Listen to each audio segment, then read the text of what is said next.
Good morning and welcome to the National Newspaper Publishers Association's Let It Be Known. It is Tuesday, November 15th, 2022. A former University of Virginia football player is in custody this morning following the shooting deaths of 5 people on a charter bus on Sunday, including 3 football players. We'll have the latest in that tragedy this morning. And just a week after the midterm elections, many conservatives are trying to pin the lack of a red wave in this year's midterms on Donald Trump. Many of the high-profile candidates Trump backed did not perform well in their elections, and some of those critics have made their voices known on Fox News and other places over the past week. In addition, Rupert Murdoch's properties appear to be patting the back of Florida Governor Ron DeSantis, who easily won re-election and is getting lots of buzz as a possible 2024 Republican nominee for president. On Wednesday, the New York Post front page featured DeSantis with the headline, "The Future." But Thursday's front page was an absolute stunner. It featured an unflattering photo illustration of Trump sitting on a brick wall with the headline, "Trumpty Dumpty." It also said, "Don, who couldn't build a wall, had a great fall. Can all the GOP's men put the party back together again?" But wait, there's more. The Wall Street Journal's editorial board had an editorial with this headline: "Trump is the Republican Party's biggest loser." So that's 2 big Murdoch properties taking shots at Trump. And the Republican establishment, or at least what's left of it, finally made its move against Donald Trump. The disappointing midterm results in which many of Trump's handpicked candidates flopped, largely because they were 2020 election truthers running in swing states, opened opportunity up. We discussed all that this morning with attorney Robert Tarver of the Tarver Law Firm in New Jersey, Capitol Hill reporter Lauren Burke of the Burke Files expected to join us as well, Robin Massengill, and Austin Cooper of the Washington Informer. Good morning, guys. Good morning. Good to see you, Stacey. Good to see you as well. First, attorney Tarver and Austin, the former University of Virginia football player who's suspected of killing 3 football players. He was captured after a manhunt in Charlottesville. This is an absolute tragedy. We still don't know what happened, what triggered this. They are teammates, and they were coming from a play in Washington, D.C. Austin, first, let me go to you and see if you've heard any more on this situation. Well, it's good to be with you, and good morning to our listeners. You know, I first heard about this incredible tragedy. It just happened to be up around 3:30, 4 o'clock yesterday morning, and was, scrolling through my news feed. And the early reports, as I recall, said that, yes, he was a member of the football team at the University of Virginia, but he, if I heard correctly or read correctly, was upset over playing time. And this was an issue that he had over lack of playing time when he was in high school.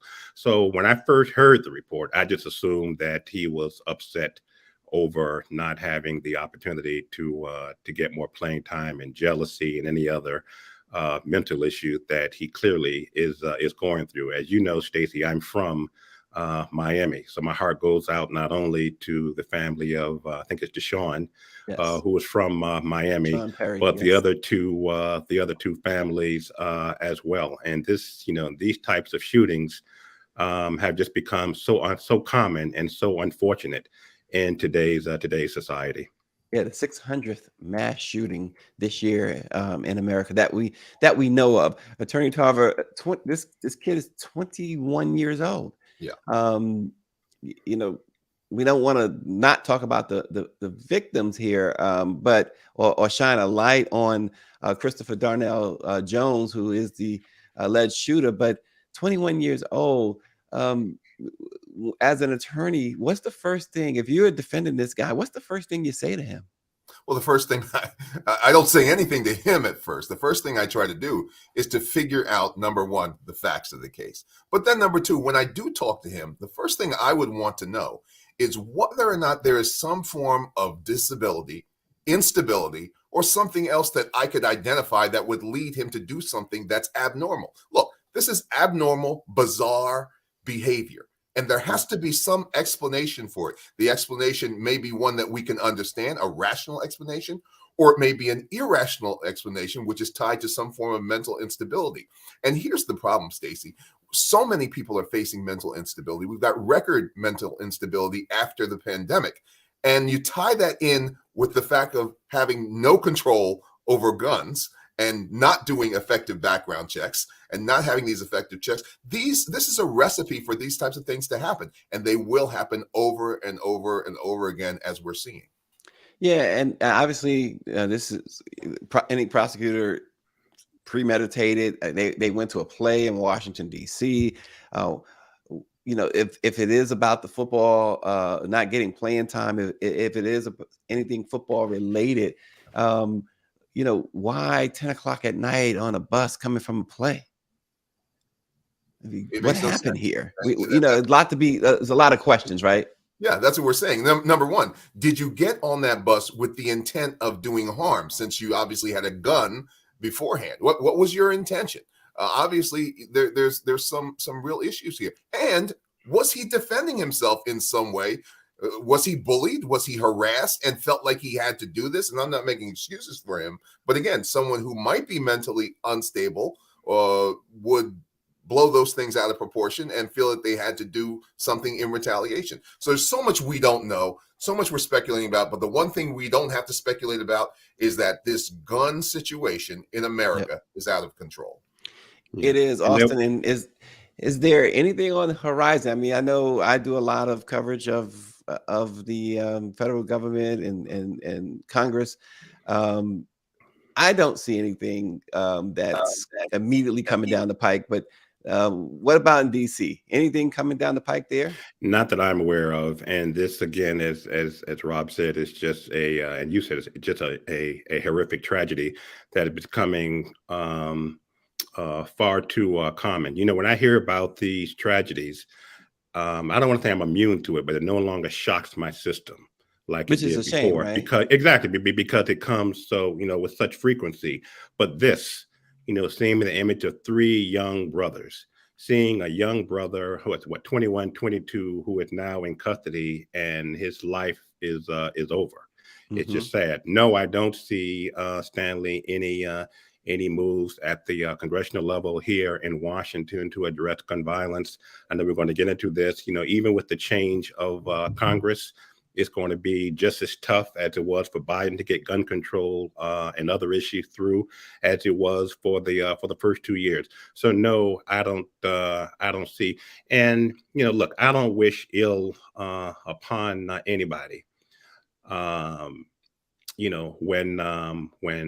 Gabby Gifford was shot and almost killed, and I think it was January of 2012, 2013 or so, I said, finally, members of Congress are going to react in a responsible manner. I've worked for 3 members of Congress. I know what it's like to be out on the in the district, moving around at grocery stores, at community town meeting, and that never occurred to me. Never occurred to my fellow staff members at the time when they shot up the young white kids up in Connecticut. I said, finally, something's going to be done. I'm almost of the opinion now that until it starts impacting family members of some and friends of some of these Republican members in particular who are opposed to reasonable gun control laws, nothing will change. Yeah. And I mentioned a softball game. I do recall too that there was a Congress softball game where there was a shooting. Scalise. Yeah, Congressman Scalise was shot, and Nancy Pelosi came on the screen. You recall, Robert, almost immediately after the shooting, and with tears in her eyes, saying that today, this afternoon, this morning, whatever time of day it was, we are not Democrat, we're not Republicans, we are Americans. And the same did not occur from the Republican leadership after her husband was violently assaulted in his home 2 or 3 weeks ago. Yes, they issued statements, but there was no press conference that I saw where folks express righteous indignation. Well, some of them mocked the situation. Yes, Certainly, we yes. mentioned Trump. We're going to talk about Trump in a moment, but his sons went on social media mocking the Pelosi's and Nancy Pelosi and her husband, I should say, and that is in itself tragic. And Trump called her an animal. And Trump called her an animal. Yeah. And so we are, like you said, Austin, I guess what you're saying is what we already know, right? That there is nothing that Congress is willing to do, especially when it comes to guns. It's so many of them, as we know, Attorney Tarver, are tied at the hip with the NRA. Yeah, there is one solution to the gun problem. One solution that I can see, and this is it. You must allow Americans to see the carnage that these weapons cause. You must visually show those bodies of children, the mangled bodies, the faces you can't even identify. Americans are disconnected from the reality of gun violence. We see it in movies, we see it in television, and we hear about it in real life, but we don't see it in real life. Until we can get a chance to see it and people can see the destruction and carnage and imagine it and understand it with their own children and families, we will never tackle the problem, because it will always be an abstract problem.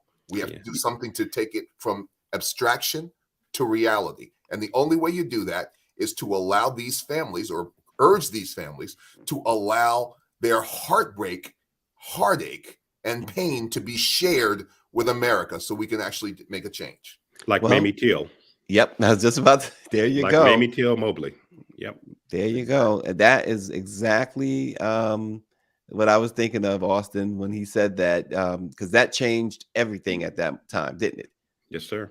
So our hearts do go out to those victims in this senseless shooting at University of Virginia's football team. All of the victims, there were 5, 3 dead, including the shooter himself, had such bright futures ahead, not just on the football field, perhaps not on the football field, right? I mean, these are young college students who working toward their degrees, work in some cases, yes, working toward hopefully a career in the NFL, but these are lives tragically taken away because of, again, as we've been discussing, America loves its guns. America does not want to get rid of this problem, which they have the power to do. Make no mistake, Congress has the power to do it. They can say, NRA, some things about you are good. We can deal with, we can live with. But there are some things we can't. And no matter how much money you're putting in my campaign, no matter how much money you're putting in my pocket, we got to stop this. Kids are dying, young kids. And to Austin's point, you've had even members of Congress, Gabby Gifford, we'll always remember that, who was affected by gun violence. And so at some point, it has to resonate with somebody, but it's not. 600 mass shootings in the U.S. alone this year. Again, mass shootings are defined as at least, I believe, Attorney Tarver, 3 victims, not including the shooter. Yes, that's correct. And so you think about that. So there's been shootings involving a couple of people. I just, when they qualify these things, it kind of blows me away, because look, it's out of control. It's been out of control, and they have to do something about it, and they won't.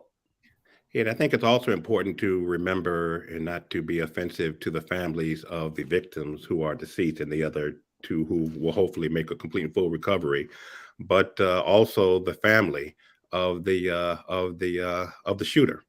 That's another Black family that is in pain. That is another Black family that has lost their son. Another, at some point had a bright future. And, the tragedy just is all around here. Yeah. And just to close it off, I mean, it happened on a bus. Yeah. So nowhere to go. Nowhere to go. Nowhere to run or anything else like that. And you know what? Here's the thing. We are used to street violence when it deals with Black youth. One of the things we see that a lot, but when you have college kids, people who are moving in a different direction, this is unusual. This is not something that generally happens. And so this is a shock to our community. It's something very different. And I believe it's an aberration. I don't believe that it's anything that we're going to see over and over again. But we have to address these types of things, and we have to address them aggressively. And no one is out there trying to address these things aggressively. You have even your Supreme Court talking about the Second Amendment in Heller and other cases with this originalist theory, which of course I don't subscribe to, because originalist theory had me as not even a full man. But the fact of the matter is, right, you've got a total miscegenation and misunderstanding of the Second Amendment by the highest court in the land. And no one is going to tell me and argue to me that the correct interpretation of the Second Amendment is that everyone can own every type of gun that they wish to with every type of magazine. Why do you think we don't run around with bazookas and howitzers? Because there is a limit to what we can do and what we can't do. And even your Supreme Court would say that there is a limit. So if that's the case, we can draw that line where we believe it to be. And so we can say no automatic weapons. We can say how we will control weapons. We can say all of those things, but they choose not to. Well, you have two illegitimate members of the Supreme Court. You also have others who have been bought and paid for. It's just that simple. It's not supposed to be partisanship. They're not supposed to, despite whoever might appoint you, whether it's a Democrat, whether it's a Republican, you're not supposed to be beholden to a party as a judge. And as you sit there and watch Amy Coney Barrett before the Federalist Society giving speeches, as well as Samuel Alito before the Federalist Society giving speeches, as well as Clarence Thomas, all to the same society, all saying the same things, and not even just in a political vein, the joking about Dobbs, the joking about Heller, the joking about the very decisions that they made that have affected this country lets you know that they are so agendized, they've gone way beyond actual judicial temperament and into partisanship. When you think about Austin, America has really become this poster for what you shouldn't do politically and judicially and otherwise. Other parts of the world are looking at America totally different than they did decades ago. Well, I periodically, get back and forth to Africa.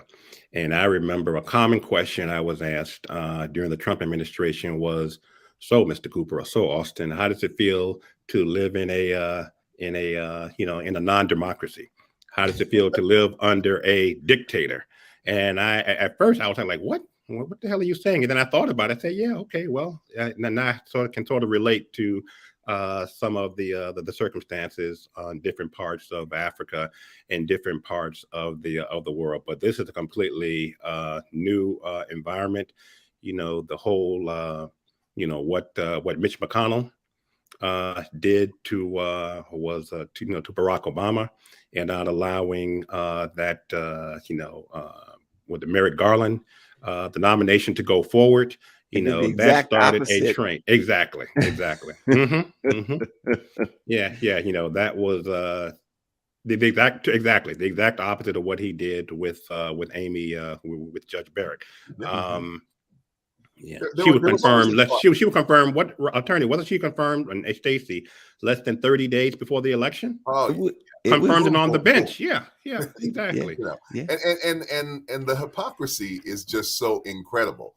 for them to just turn around on all their words. The fact of the matter is, there was a time in this country when you could believe at least people would try to adhere to certain types of rules. Even if they skewered the way that they worked, there was at least the foundation of the rules. Right. Now you have an individual like a Clarence Thomas, who, when his wife is clearly part of the scenario of January 6th, will not step away from any decisions dealing with that whole scenario. Every judge in the country, in fact, I would tell you almost every state, 47 out of 50 would require the judge to step away. He wouldn't even have a choice when there was some indication that he was involved. And many of them, not even if it's a real indication, if it's just the appearance of impropriety. And this man will not do the decent and ethical and legal thing, which is to step away. Well, and as I said before, there's no mechanism to make him do it realistically. No. Because there's a presumption that people were going to act right. But we're in a whole different era now, which calls for new rules. And we're going to have to make some real structure, because there are people who are willing to act lawlessly, politicians who are willing to act lawlessly, and there's got to be some kind of way to control them. Well, and now speaking of January 6th, the House will be Republican controlled. They are one seat away from making it official, but it's going to happen, and they'll be Republican controlled. So that January 6th commission, the committee, it has to wrap up its business within the next month. It really does, because otherwise it's going to go away. They're not going to fund it. A Republican-led House is not going to continue to fund this January 6th probe.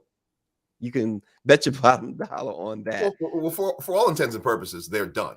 And the whole idea at this point is to produce their report, which is going to be part of the history of American politics forevermore. Everything that you saw there is going to be part of the American record. So we people are not giving this January 6th committee enough credit. I believe it is the work of the January 6th committee which laid the groundwork for the Democrats' success in the Senate, and even the number of seats they were able to hold on to in the House. Austin, what do you think about that? I think you're absolutely right on point. I know Chairman Thompson, a great guy. I'm very thankful that Liz Cheney, I don't agree with her on 99% of her votes in Congress. Let's keep in mind that the same Liz Cheney, who we are thankful for standing up to Trump on this issue, also voted with Trump 97% of the time during the Trump administration. But Attorney, I think you're right on point. And the work of the committee is done, unfortunately. And well,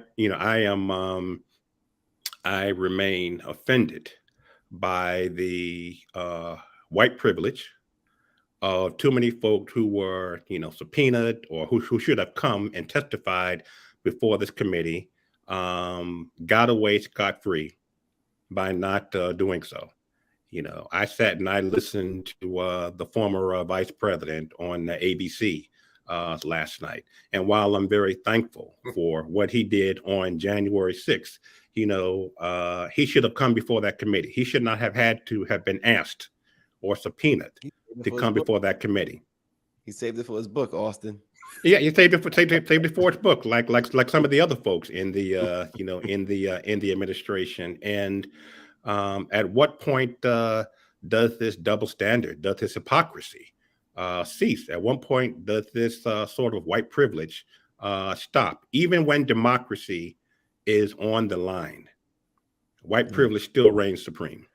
Well, the Democrats won the Senate, and apparently the Republicans are going to win the House. But who is the biggest loser of the 2022 midterms?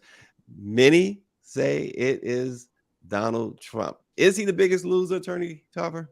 Oh, of course. He because he's aspirational. He aspires to be president again. And this is a big dagger, I think. I'm not going to say in his heart, because he's not dead yet. And people who think that he's dead and this is over, you need the silver bullet, right? That's right. But you're seriously mistaken. People are talking right now like, oh, we can breathe a sigh of relief. Well, you know what? You can breathe half a sigh. But the fact of the matter is the same people who prop Donald Trump up for so many years are still there. And they are, as long as you have fear of race, fear of losing your status, all those things, they will always be susceptible to Donald Trump or Trumpism. And this thing could turn back just like it, we had this turn for this election. To me, the biggest loser are the American people, because Trump is going to be on the ballot again. And Trump stands a very good chance of getting the nomination, despite DeSantis. And DeSantis is just as bad. Stacey, you and I were talking before the show. It's just as bad, if not worse, than Trump. He's polished. He's more intelligent, but he's just as deadly. Yeah. And so it appears that, Fox News and the whole Fox company from New York to London has now jumped on the DeSantis bandwagon. It seems like, more importantly, they've turned against Trump. Earlier in the show, when we came on, we showed you the different headlines and Rupert Murdoch's newspapers and what Fox News was doing. Even Candace Owens has now thrown shade toward Donald Trump. Is that a quintessential case of they eat their own attorney Tarver? Well, that's what they're doing. I said before on this show, the Funkadelics album "America Eats Its Young," the Republicans eat their young. That's what they are doing here. But you know what? Here's a really interesting thing. Somebody like a Candace Owens, who benefited from being able to claim she's black and actually benefited from a lawsuit and discrimination, could actually stand up and be who she is. She has been all over the place. We saw her with the White Lives Matter t-shirt on the other day, walking with Kanye. And now she's turned against Donald Trump, who she loved and embraced for years. So what it shows you is, I don't want to be too dramatic, but these people are in a number of ways soulless. They don't have a soul baseline. And I don't mean soul in terms of us as people of color. I mean soul as in terms of your spiritual standing. They have no baseline, and they are willing to go bottom. Trump has turned on any and everybody else. We have seen it repeatedly. We're still seeing it. Look at DeSantis. Now, what made Candace Owens think that she was any different? Yeah. Well, what made her think she was any different? And she, and the thing is, Candace, and I don't know, I've never met her, but she seemed genuinely stunned and genuinely shocked and genuinely pained and genuinely offended that he was offensive to her. Why? I still ask the question, Austin, what happened to her and people like her? There was a photo. I don't know if it's authentic or not, but it certainly was making the rounds last week. And it had a lot of comments and likes. Thousands of comments and thousands of likes on it on Twitter, of her as a young Candace Owens claiming discrimination somewhere, and the NAACP. She was surrounded by members of the NAACP who were helping her with a discrimination case. And you think about that. These are, it was like 6 or 7 black men and Candace Owens. They're fighting for Candace Owens because she said she was discriminated against. Yeah, I'll tell you again, relevancy. She's looking for relevancy. Many years ago, when MSNBC first started, I was part of a group called the Original Friends. Myself, Laura Ingraham, Ann Coulter, Richard Brookhiser, Lawrence O'Donnell. And one of the things that we noticed very early on is that the conservatives courted black conservatives. And they put them in a position of power. They brought them to different places. They paid for different things for them. They made them feel very important. And they really just coddled them and brought them along. And that type of behavior makes you believe that you're number one wanted, but also lets you understand that you're relevant somewhere.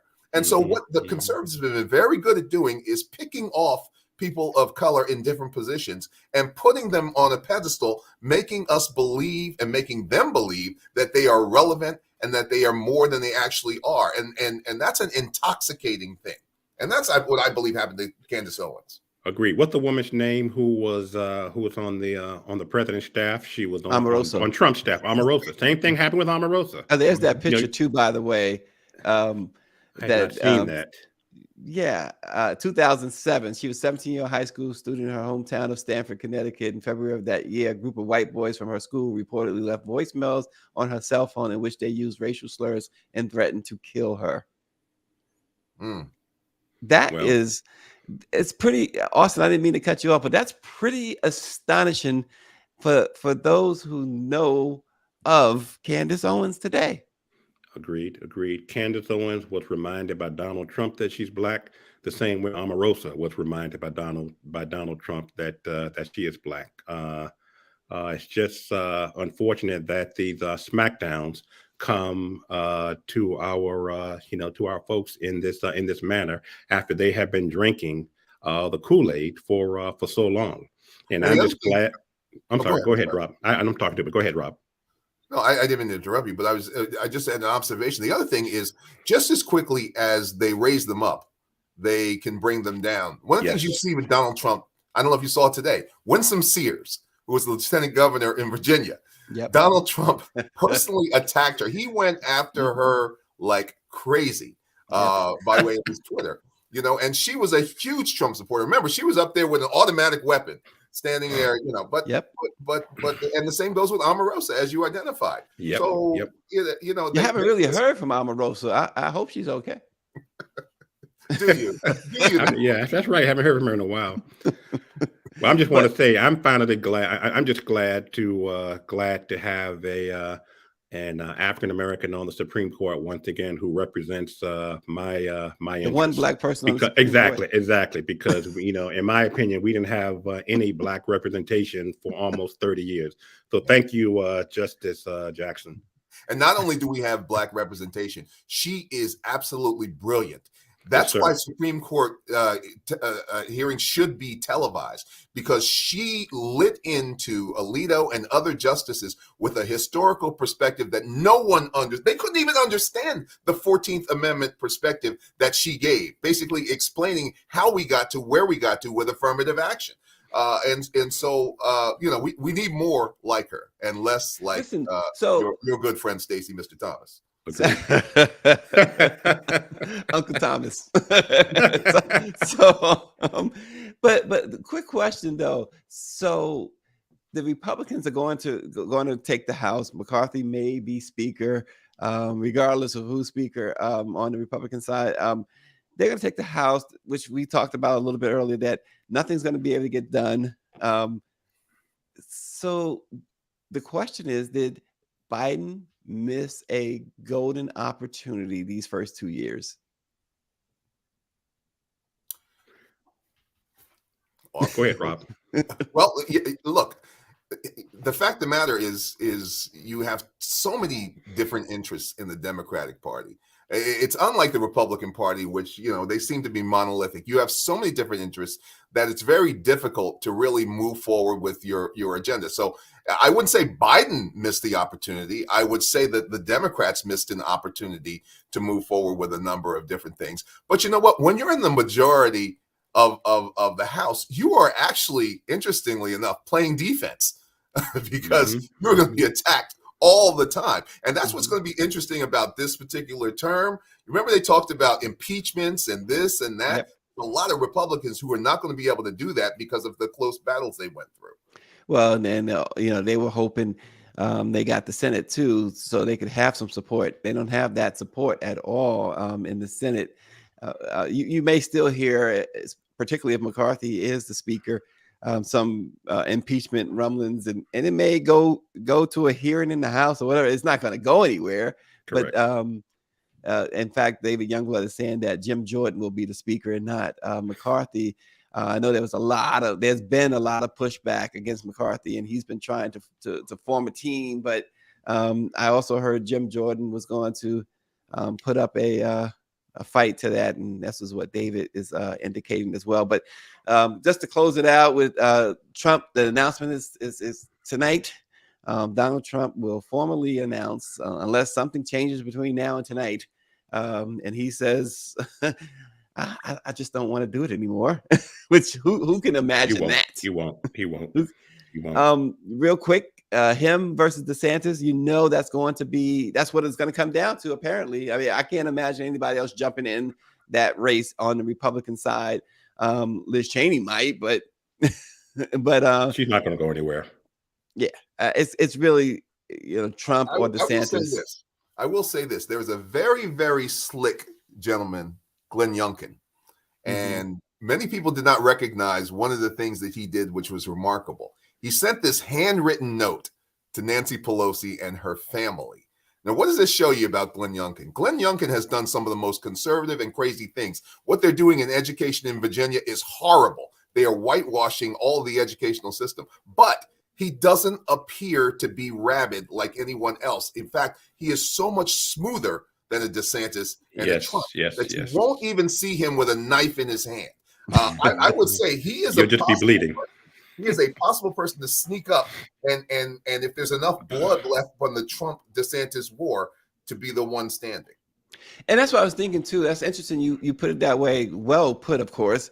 We don't expect anything less from you, Attorney Tarver. But I was thinking that it's them two going at each other. It reminds me, in a way, you put two great teams that go against each other, and in the second round of the playoffs, and they still got another round to go, and that team in the third round now has the advantage because you beat the daylights out of each other.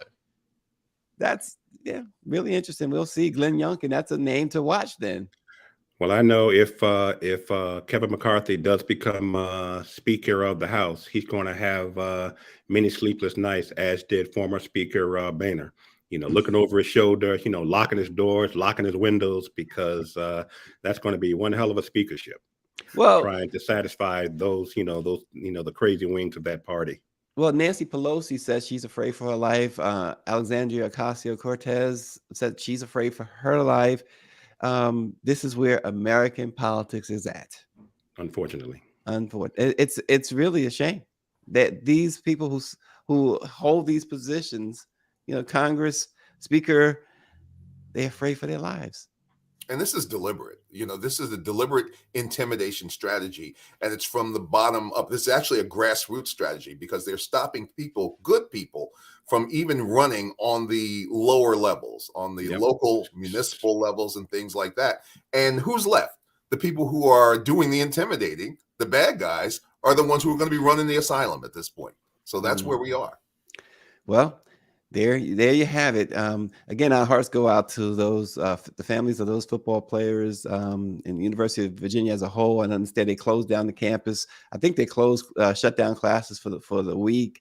Is the last I heard. Correct. What a tragedy there. 600 mass shootings in the United States this year, and this is among the worst. And it's not over. It's not over. Unfortunately, it's not. And we will see the same thing probably that we've been seeing. A lot of thoughts and prayers and no action. That's it. And so we'll see. And then later today, Donald Trump will formally announce, as we said, his run for the 2024 White House. It'll be interesting to see. Biden has said that he intends to run. An announcement from him won't come until the spring of next year, the earliest. So we'll see. We'll continue to bring it. Attorney Robert Tarver Law Firm, we always appreciate you. And Austin Cooper, Our House DC, Washington Informer, we certainly thank you so much. Thank you all for watching. Let It Be Known. We'll see you tomorrow.